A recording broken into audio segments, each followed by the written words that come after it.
here we have metabolic and respiratory acidosis. बहुत simple है, इसमें हमें ये याद रखना है बस, थोड़ी चीज़ें हैं, कुछ पॉइंट हैं, जिससे ये pH अगर लो है तो ये होगा हमारा acidosis. If we have high pH then it will be alkalosis. ये हमें छोटी सी चीज़ याद रखनी है सबसे पहले. तो अब इसके बाद आ जाते हैं इसके निमोनिक पे. तो इसका निमोनिक क्या है? इसका निमोनिक है रोम.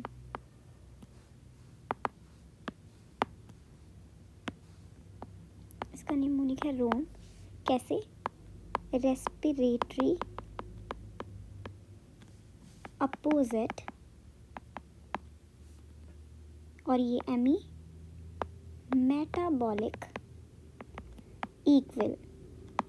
तो अपोजिट और इक्वल क्यों लिखा है मैंने यहाँ पे, ऐसे समझ में आएगा. मैं भी एक टेबल बनाऊंगी, इसमें आपको समझ में आएगा कि ये इस तरीके से क्यों एप्लीकेबल है.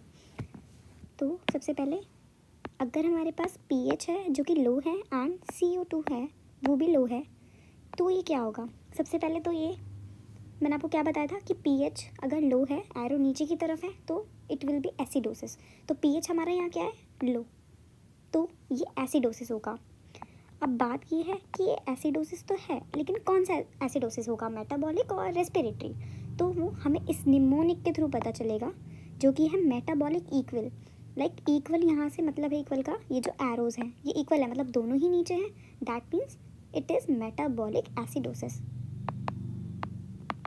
Metabolic acidosis. अब नीचे आ जाओ.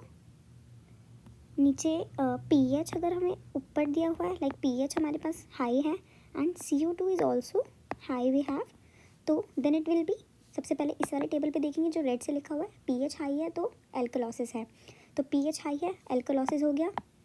अब ये पता लगाना है कि ये मेटाबॉलिक है और रेस्पिरेटरी है, तो ये क्या होगा? हाँ, मेटाबॉलिक, क्योंकि ये इक्वल है. मेटाबॉलिक. हाँ, अब ये देखेंगे pH हमारा लो है और पर हमारा CO2 हाई है, तो ये क्या बनेगा? सबसे पहले ये देखेंगे. सबसे पहले हम ये देखेंगे pH लो है, तो यहाँ टेबल पर जाओ. pH लो है तो क्या बन रहा है? एसिडोसिस. तो ये एसिडोसिस तो है, ये हमें पता चल गया है. पर लेकिन कौन सा एसिडोसिस है? रेस्पिरेटरी और मेटाबॉलिक. दोनों एरो को देखेंगे. निमोनिक पे जाएंगे. Respiratory opposite. हाँ, तो ये है रेस्पिरेटरी एसिडोसिस. क्योंकि रेस्पिरेटरी क्यों? क्योंकि एरो अलग अलग है, मतलब डिफरेंट है. Respiratory opposite. अपोजिट से क्या मतलब है कि वो अलग अलग है दोनों में. तो यहाँ पे आएगा रेस्पिरेटरी. एक और देख लेंगे इसका. अगर हमारे पास pH हाई है और CO2 लो है तो क्या होगा? सबसे पहले टेबल पे जाएंगे.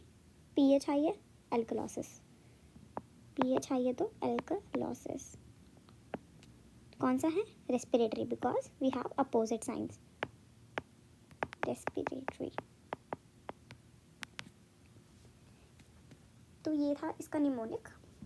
इससे इजीली हमें पता रहेगा कि कौन सा मेटाबॉलिक है, कौन सा रेस्पिरेटरी है. आई होप आपको समझ आया होगा. Thank you.